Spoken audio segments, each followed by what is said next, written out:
Well, great morning, everyone. My name is Jackie, And I'm Ethan. and welcome to Plan Well to Live Well. We are your advisors as it relates to insurance, real estate, Retirement. and retirement. So, on today's show, we have Dave of Backyard Farms. He is a local organic grocer. So, welcome to the show, Dave. Hello, thank you for having me. Thank you, Dave. Thank you for joining us. And we're going to show our viewers a little bit about you.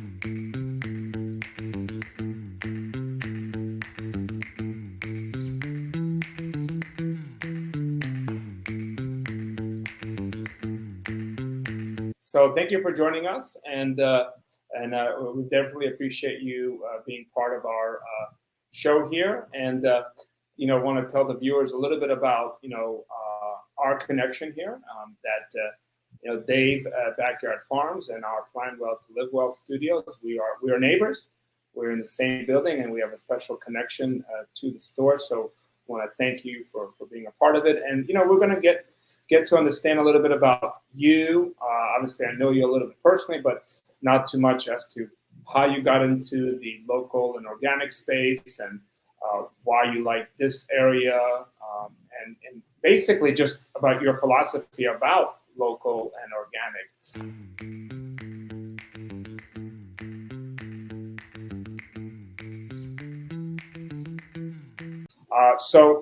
I'll kind of start off and just kind of ask you a question. Dave, how did you get into the space of local and organic foods? Sure. So I went to college at Ursinus near King of Prussia, and I studied history there. And through my study of history, I learned about how quickly we moved away from the land in the last 100 years or so. Urbanization happened very quickly in the 18 and 1900s. For most of human history, most people were engaged in some form of agriculture, usually subsistence agriculture. People generally grew and produced most of everything of what they ate. So that all changed in about 150 years, very quickly. So I learned about all that in college and grad school. And I believe that a lot was lost in that process. Our connection to food, to nature, to spirituality, to a whole bunch of different things. And it's something that I wanted to reconnect with and not read about in history books anymore. So one of the ways I began to reconnect with that is to read about agriculture. Eventually, I started working on different farms. I apprenticed on a number of different farms, sort of immersed myself in the agricultural world completely. I started going to conferences, reading a bunch of books. And eventually I gained enough knowledge where I started my own farm, basically in Huntingdon Valley, not too far from where my store is right now. It was in my parents' backyard. It's not a huge backyard. It's a big backyard by backyard standards, but maybe like an eighth of an acre. But I grew I utilized every inch of that space using very intensive growing methods. I grew a lot of food, selling it at the local farmers market in Bernathen and a couple other farmers markets and to restaurants and stuff. I think that's how I met you. I think that's how I met you initially. We knew each other before that, but I remember my wife taking me to. She said, "You have to come to this farm. He has these great little. I forgot what they were. What do you call them, Dave? They're just coming out. They're not fully grown. What are they called? Microgreens. Yeah, I was growing microgreens also. Microgreens. I said, what is that? You got to go meet this farmer. And then, hey, and I'm like, I know this guy. I know that. So that's great.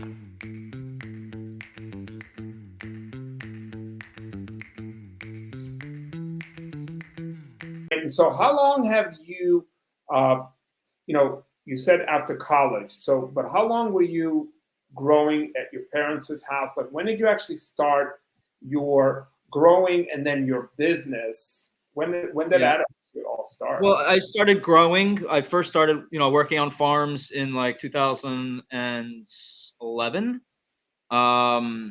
And I was doing that for a number of years, maybe 5 or 6 years. Just working on other people's farms. And I first broke ground in my parents' backyard in 2017, in the fall of 2017. Fertilized the land, got it ready to crop in 2018. So my first season was 2018. Right now I don't grow anymore. I'm not farming anymore. Right now it's just a grocery store, because what happened at the farmers market was that it's a funny story. I had a Wednesday farmers market and a Saturday farmers market. Okay, so at the Wednesday farmers market, there was a guy there selling peaches and apples, fruit. He was an orchardist. And at the Saturday market, there wasn't anybody selling any fruit. So I told this guy from the Wednesday market to come to the Saturday market to sell his fruit. He would do really well there. But he said, no, I'm too busy. But why don't you purchase my fruit from me wholesale and sell it yourself alongside my vegetables? Well, that was a good idea. So I did that. And I was busier that day, and I realized I can keep on adding more and more products. I called up a mushroom farmer I knew in Philly, and I added a third table selling his mushrooms. So I was selling my vegetables, this one guy's fruit, another guy's mushrooms, and gradually every week I started adding more and more items, because these items were not offered at the farmers market. There was a demand for it, and so through that process, I was supporting a bunch of local farmers who were friends of mine. I was also growing my own things, and I gradually added more and more products to the point where I needed a permanent space. So I opened up a first location in Elkins Park in 2020. This is a second location now in Huntingdon Valley, that I opened up in August of 2022. And I closed the first location. Congratulations on that, by the way. Yeah, thank you. Yeah. It was a very organic growth. It just started growing, carrots and lettuce and tomatoes and stuff in my backyard. Gradually added more and more things, and now it's sort of a full blown grocery store where everything is local, seasonal. Yeah. That's great. That's good. And you know something, Dave? We have a connection too. I live in the Germantown section of Philadelphia. So I ran across your table at the Elkins Park Farmers Market. Oh, yeah. On Ridge Avenue. You were there as well. And I was like, wow. And I saw what you were doing. And I didn't purchase anything from you, but the breads that you carry, I purchased from them. So it was nice to finally make that connection here on a more personal level. But what I want to get at is I'm a vegetarian. So I go to the farmers markets to look for locally sourced, because oftentimes when I go to the bigger supermarkets, the preservatives, those items are covered in heavy wax. So I wanted to move away from that and support locally.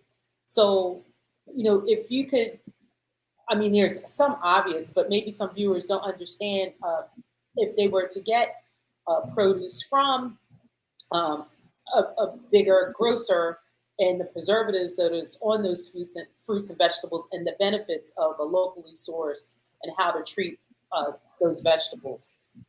Sure. So things that are not local, things that are grown far away. So like you mentioned wax. Wax is coated on apples to preserve them longer. Most of the apples in this country are coming from the West Coast, usually Washington and Oregon. Okay. And they travel long distances to get here. So in order for an orchard to be able to pay the distribution costs for that far of a distance, they have to produce a lot of apples. It's basically an economy of scale. So if they're in order for it to be financially feasible for them to transport apples across the country, they have to be growing a lot of apples. Okay, whenever you have a huge farm like that, I'm talking like hundreds and hundreds of acres of apples. That's just one example. Florida has hundreds and hundreds of acres of nothing but tomatoes. Now, the inherent problem with that is that when you have huge monocropped farms that are producing that much of the same thing, it invites a lot of pests. Pests see that huge bounty. They don't see diversity. Okay, so that a lot of pests go towards that. And since there isn't a lot of biodiversity, there aren't counters to those pests. Pests in nature, pests and bugs, they have natural predators. But those natural predators only really exist when there's a diversity of other things growing. But in these huge monocrop farms, bugs get in there real easy, and they eat the apples, and that's why you have to spray them. You spray them with really dangerous chemicals. Also, when they're traveling long distances, you have to preserve them with wax to keep the moisture inside the apple, so that it doesn't go bad in the days that it takes to transport it across the country. Um, you can say the same thing about disease. On diseases, when there isn't much microdiversity in the farm, when there's nothing but apple trees, it's very easy for a disease to skip from one apple tree to the other and then overtake the entire orchard. Um, so you have to spray fungicides pretty regularly, a lot of them. Over here, when you have small farms, these are small family farms that I'm working with. They have diverse operations, so they're growing a number of different things. There's animals that are incorporated into the system. Um, there isn't much of a need for these sprays and these bad chemicals. They're not traveling long distances, so you don't have to add preservatives. That's where the inherent benefit of eating local is. These things that are sprayed and before and after harvest to preserve them in large farms, they're not necessary with small local farms. So that's why things that you get local, they're generally generally fresher.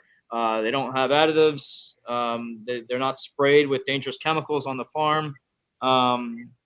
So yeah, and also since the farmers are closer to us, it's easier to do due diligence on that farm. You can call up the farmer. They have a website.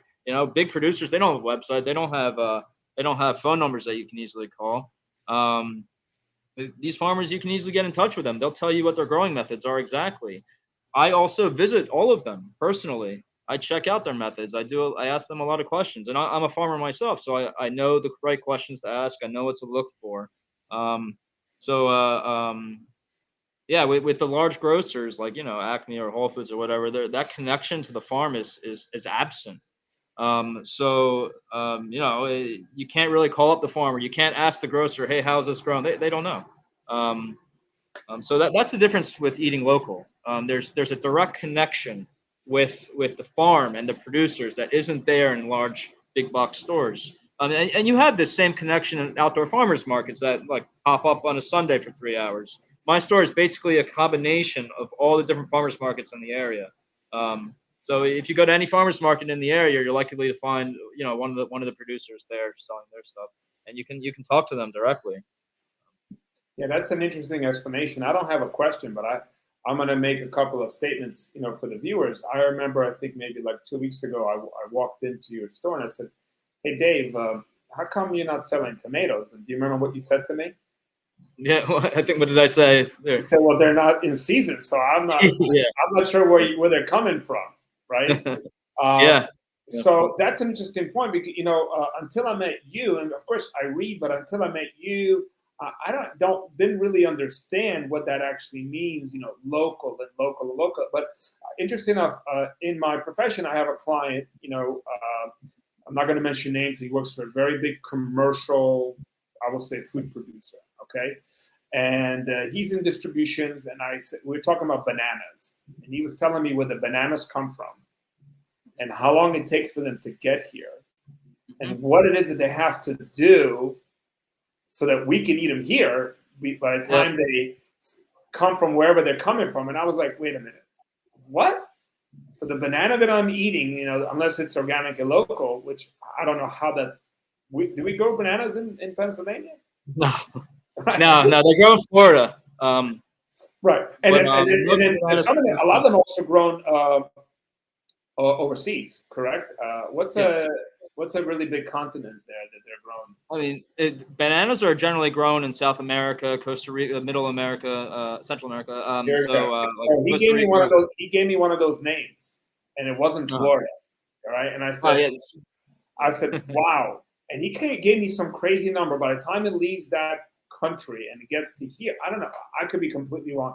He says in like 6 weeks. Is that possible? oh yeah, certainly. Wow. Certainly. I mean, that's just amazing. And I can just imagine how much chemicals or preservatives. I'm not sure if it's called chemicals or preservatives. Oh yeah, bananas are heavily sprayed, and there's a lot of post-harvest chemicals that are added as well. So I'm a yes. big fan of bananas. So if I had to eat bananas, what do I can't really eat bananas, right? Technically. Yeah, I mean, so there's some Florida growers. It's hard to find that grow some really unique varieties of bananas. Pretty much all the bananas you get in any grocery store, it's just like one variety. There are so many different varieties of bananas, and they all taste very different. There's a great company called Miami Fruit that sells them. They're not they're expensive, but that's the real cost of food. You know, Right. I don't eat bananas. Also, I don't eat avocados. Avocados, unless they're from California, you know, avocados. That's the other thing about non-local food. When it's coming from faraway places, it's generally the case that labor practices are inherently like pretty bad. So avocados, for instance, you know, they're great for you, nutrition-wise. But what a lot of people don't know is that the Mexican drug cartels control the avocado industry. Whenever you buy avocados, you're supporting a Mexican drug cartel. They are either growing it themselves or they you know sort of coerce avocado farmers. They threaten them, in many cases murder them, if they're not doing the bidding of the cartel. So yeah, the drug cartels Avocados are have. big in California, right? Avocados are really big in California. Oh yeah, yeah. If you can get a good California avocado, they're hard to find. I mean, in every grocery store, look at the sticker; it'll all say Mexico. They That's all coming do. from a cartel. Yeah, They all that's do. coming from a cartel. So it's really horrible. You know, you can say bad things about like tomatoes that are grown in Florida. There's really evil labor practices that are attached to tomatoes. Most tomatoes that are you get in Acme.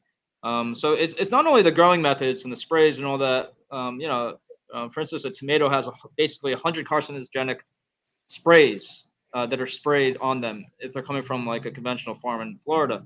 100, and it's really bad for you. I'm not exaggerating. It's No, literally 100. I believe you. I mean, Jack, do you have a I was just going to say I had the opportunity to travel.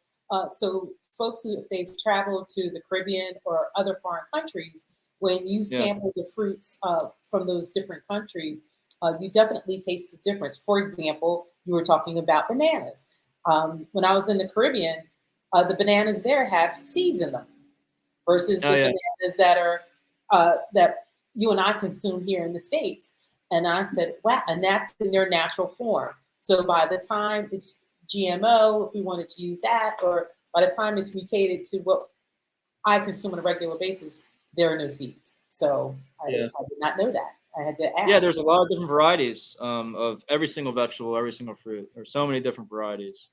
So if I had to ask you for myself personally, and hopefully, you know, some viewers might share the same sentiment about my question is, if I wanted to eat locally, the most local fruits I can in season, if you break it down by season, you know, right now today's the first day of spring. What is a local, you know, we'll call it would you say local for us as Pennsylvania, New Jersey? Is that local for us, or is Florida local too? No. Pennsylvania, New Jersey, I would say are certainly local. So when you say in spring, like what is a local fruit? I like. How about this? I'll ask you local fruit and local vegetable that's coming up right now in the springtime. There's not much. So there's not much right now. Okay. I mean, so a lot of the vegetables you see on my shelf are storage vegetables. So things that were harvested in the fall and kept in storage. And carrots is one of those things. Parsnips. These are root vegetables that have high levels of starch, so they can keep longer. That includes onions, potatoes, carrots, parsnips, like watermelon radishes. Also, a lot of these farms have like tunnels, like unheated tunnels, and you can grow lettuce in that all year round. You can grow arugula in that all winter. Spinach is also you can grow in that. So I have spinach, lettuce, some greens like that, potatoes, onions. But right now it's in early March. It's sort of a difficult time because a lot of these storage vegetables are beginning to sell out. Like for example, I've been out of garlic for over a month. Haven't had garlic, and that's because all the storage crops by this time of year is generally sold out. Mm-hmm. And so we just have to wait until the next harvest of garlic, which will be in like June or July. So I won't have any garlic until June or July. So that's what it is about eating local. It's just there's periods of time where you don't have everything. But that the other thing is it's not this only applies to vegetables. I have tons of meats right now. Meat you can get all year round. Seafood and get all year round. Dairy all year round. Eating local is not just about vegetables. It's about a number of different things. Any food item. So yeah, Yeah, all the meat. tell us a little about local meat. So I know that every once in a while I get like a magazine, and it's been a little while where they wanted me to purchase meat from Texas, and they wanted me to pay some membership fee, and I would get freezer, meat shipped to me. I'm not really sure, but tell me about local meat. So versus, like you said, local vegetables. Like, what is local meat? What is local Sure. fish? What is local shrimp? Yeah, sure. So for local meats, um, yeah. So for a lot of like in Texas, for example, there's a lot of great ranches there that are doing good things. 100% grass fed operate cattle operations. They're pastured. For it's they're doing the same things here. There's a lot of farms doing the same things here. Then and there's farms doing in Texas doing the same thing. It's just a matter of supporting local farmers. It helps the local economy, which is a good thing. I mean, one of the things you want to look for meats is that they're pastured, meaning the animals are outside on grass. They're not fed, especially with cattle. They're not fed, and lamb and other ruminants. Ruminants are animals that digest grass. That these animals are not fed grain. In most places, most farms in Texas or like North Carolina or something where pork is raised, they are feeding them for the last 3 or 4 months of their lives. They're fattening them up with corn and soy. Um, the meat that I carry, the red meat that I carry, they're 100% grass fed. The problem when you feed them corn and soy is that cattle they can't digest that. They can only digest grass. That's what their complex digestive systems are. They have three or four like four stomachs specifically for this reason. They have complex bacteria in their gut that allows them to um, convert grass into fatty acids and protein. We don't have that. So that's the uniqueness of cattle, and that's one of the things you want to look for that it's 100% grass fed. If they're fed corn and soy, that has a number of bad effects for the health of the animal. So they get sick, so they have to pump them full of antibiotics. Those antibiotics get into the meat, and then we ingest them. Um, it's bad for us. It's bad for the environment because the corn and soy that people need to grow is very invasive for the environment. So It's that like they're a eating. vicious cycle, right? It's a Yeah, vicious. exactly. That's a good way of looking at it. It's a vicious cycle. But if an animal's pastured, they're eating nothing but grass. It's actually beneficial for the environment because when the cows poop in the grass, they poop in the pasture. That increases the fertility of the pasture, and once the pasture is more fertile, there's better microbacteria in the pasture, and that bacteria actually sequesters carbon. So it captures carbon from the atmosphere and traps it in the soil. And I mean that's one of the great ways to fight climate change is to support pasture raised meat operations. Um, you contrast that to corn and soy fed animals, they can't digest that, so they produce a lot of methane, right? And that methane contributes to carbon dioxide and methane in the atmosphere, which leads to climate change. But that doesn't exist in a pasture raised operation. So when a lot of people say that meats and cows are contributing to fossil fuel or to bad things in the environment and in the atmosphere or whatever. That only applies to conventional beef, not to small local farms that are feeding their animals nothing but feeding their cows nothing but grass. Um, So Dave, so talk to us a little bit about, over the average consumer have seen the price of eggs and dairy just skyrocket. So if we're going local, I know you carry a lot of unpasteurized milks or raw milks, and can you talk to us a little bit about milk and talk to us a little bit about or dairy and eggs, because that seems to be on everyone's mind now, the cost of a carton of eggs. Sure. Yeah. So I think I've seen eggs range from like $5 a dozen for um, yeah, for like just conventional white eggs that are coming from chickens in cages. And I've seen at Whole Foods. I've seen them for $9 for so-called pastured eggs. They're not really pastured. Um, the price of my eggs are $7 a dozen. Um, so yeah, I mean, that's something I think about a lot. Why have eggs skyrocket in price? There's a number of reasons. I mean, one of them is the avian flu that's going around. That's real. So a lot of big farms have seen their chicken populations, decimated, or even in many cases wiped out. Which supply and demand and decreases the supply of the eggs, so raises the price of them. When so two things. One, in the smaller farms where the chickens are pastured, they're less likely to get that disease. They still can. I'm not going to say that pasturing your chickens is like the cure-all to prevent avian flu. They still can get it, but it's less likely that they get it when they're outside. They're not cramped together in cages like these big farms are. If they're cramped together in big cages, the flu will spread very quickly and just wipe them out. But in an operation where the chickens are outside, have plenty of space, they have fresh air and see the sun, it's less likely that avian flu would wipe them out. So the reason why my eggs are $7 a dozen, the ones that I get, is because it takes a lot of work to move these chickens around. They're rotationally pastured. They're fed organic feed, so that means non-GMO corn and soy. Chickens don't eat grass, so they have to be fed a supplemental feed. So it takes a lot of work to move them around. The feed is expensive because they're getting feed from a local feed mill, so it's more expensive than any huge feed mill that these big farms are getting their stuff from. And it's a small farm, so they don't have the economies of scale that the huge, mega chicken farms do. So this is the real cost of food.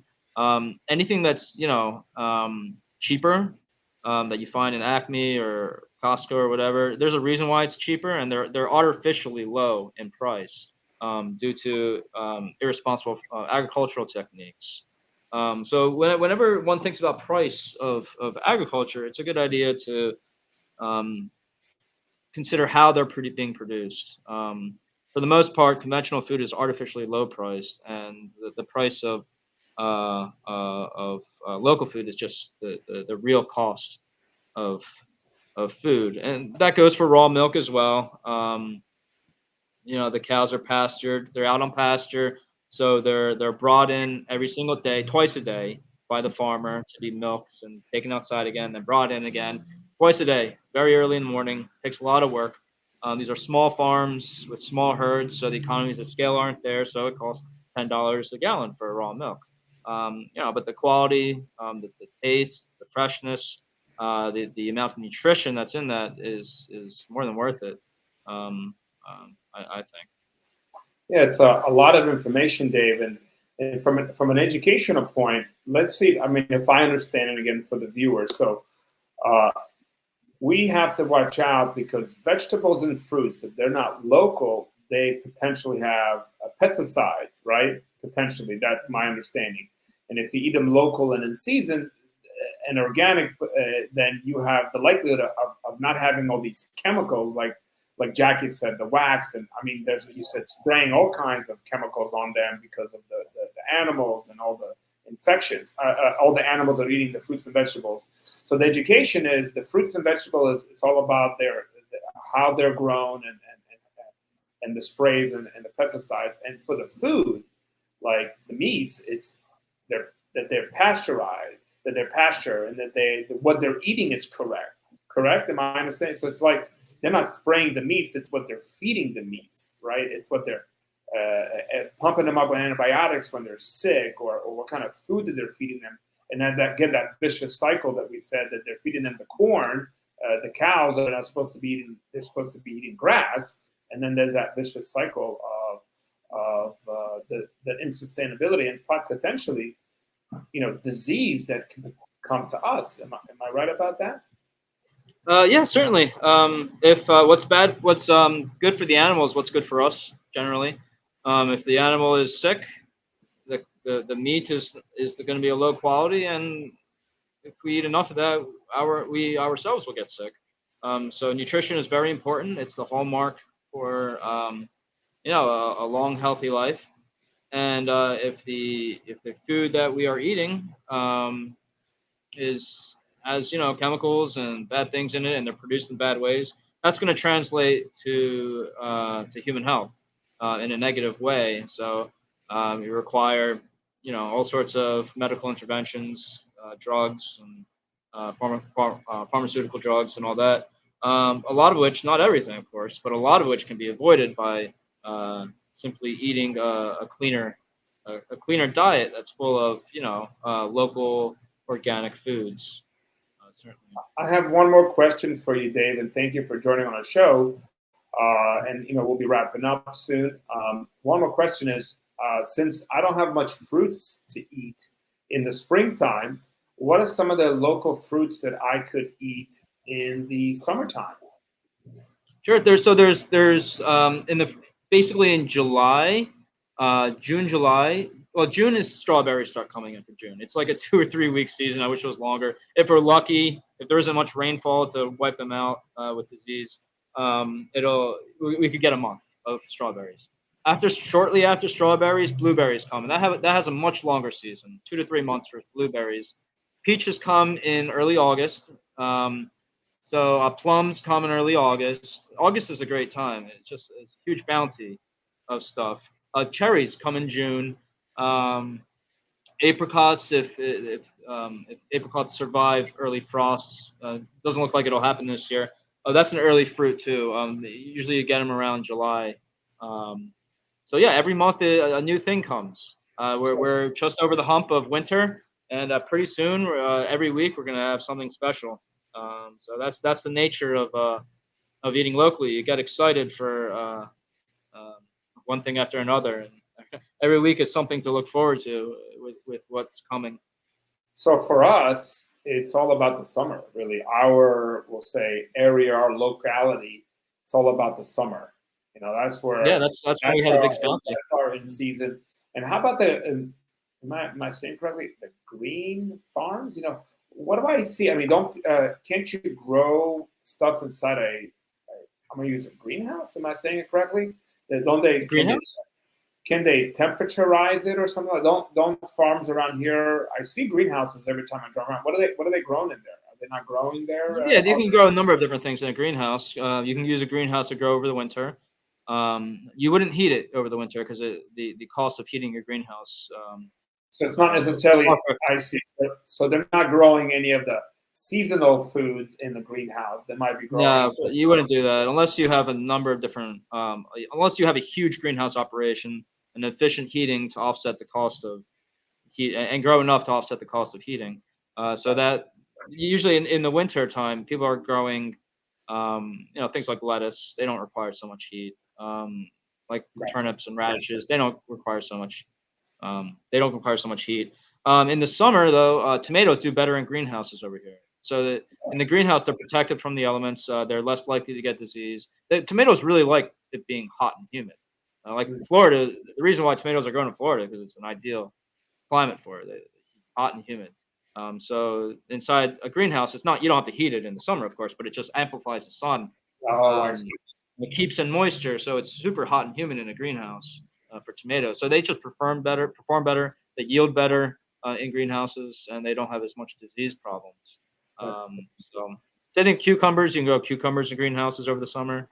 They So, also so perform the better. greenhouses, what you're saying is they're using it for summer growth seasonally. Yes, Basically. certainly. Generally, they I are. thought they were Just using recently, it. I thought they were using the greenhouses to heat it up and grow stuff no. over the winter, but that's Well, not. so you can start seeds in greenhouses in March. You have to heat it up then, but that would be only in March. You wouldn't heat up a greenhouse in In winter. the wintertime. It makes sense. Yeah, It makes to grow stuff. You would only start it in March to grow seeds to support the seedlings. Because if it freezes overnight, all your seedlings will die. So you start seeds and then transfer it outside in the greenhouse. And then what a lot of people do is they convert in the summer.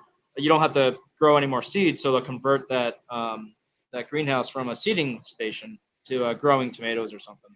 A lot of people do that too. perfect. Do you want to share any type of promo about yourself, something happening, anything that, you shared a lot with us today.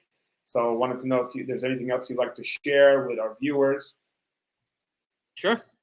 Yeah, so you can find my store over in Huntingdon Valley, 2587 Huntingdon Pike, Huntingdon Valley 19006. Hours are Wednesday through Friday, 10:30 to 7, Saturday 9 to 3, and Sunday 10 to 3. It's just closed Mondays and Tuesdays. You can also follow me at Dave's Backyard Farms on Instagram, Facebook. Go to my website, davesbackyardfarms.com. You can sign up for my newsletter. I send a weekly newsletter with sort of specials, what's new. I also, if I have time, I write something a little longer about agriculture and the philosophy that surrounds that. Thank you very much. So thank you, Dave. All right, Thank Dave. you, guys. Thank you, Dave. We certainly appreciate it and hope to have you back on the show again sometime soon. Thank you, Thanks, guys. Dave. All right, Bye. see you. Bye-bye. Wow. Right? Yeah, and something that I do from a local is I love fresh basil and oregano and thyme. So I have little pots in my window at home. So I'm doing my part because I like fresh herbs in my food. So Dave, the conversation with him today has definitely inspired me to get out to my local farmers markets even more, or shop here at Dave's Backyard Farm for my local produce. Yes. Because I don't like wax on my food. It's just interesting. I've learned so much. We had a nutrition guy on. We have a farmer on, and I'm learning so much. And basically, if we're not eating local and in season, my understanding is we're just kind of poisoning ourselves. And in this industrial way of eating, we are kind of poisoning ourselves.